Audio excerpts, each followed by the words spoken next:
Mapagpalang araw po sa ating lahat. 11:34 na po ng gabi dito. Akala nyo siguro pagkagaling ko sa trabaho, pahinga lang ako. Hindi po. Nagluto ako, kumain, nagpahinga sandali.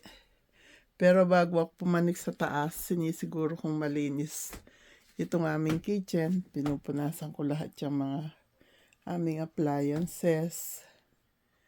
Yan. At ang sahig po ay minamap ko din bago pumanik sa taas.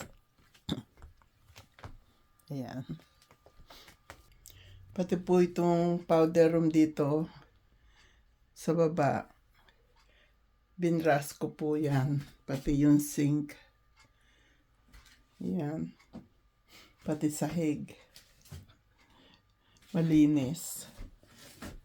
Gabi-gabi po yan. Yan ang ginagawa ko. Pagpanik ko naman dito sa taas, maliligo ako.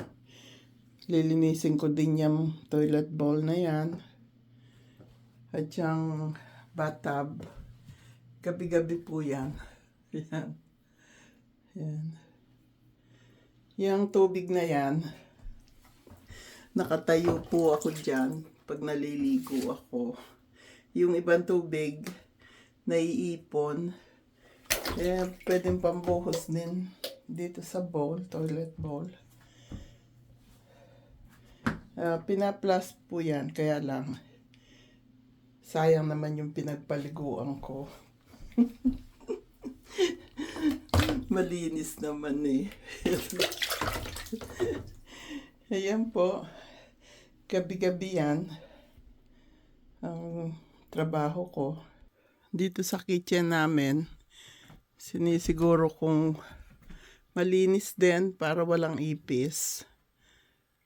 At yun namang mga natatrap dyan, mga insects po yan dahil sa fruits. Pero natatrap naman sila dyan.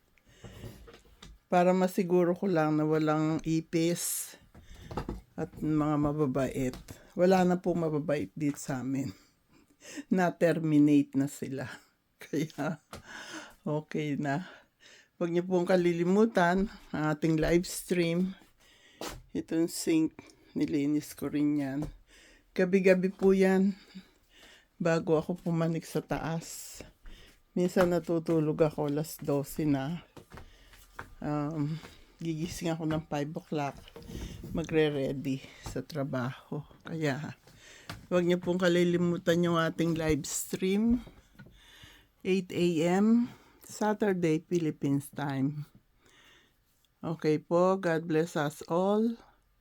Happy day, happy night, happy life, happy, peaceful, healthy, and blessed world to all. I love you all. Kita-kita. Chat-chat po tayo sa ating live stream. Saturday, 8 a.m. Philippines time. Okay po. God bless us all. We love you.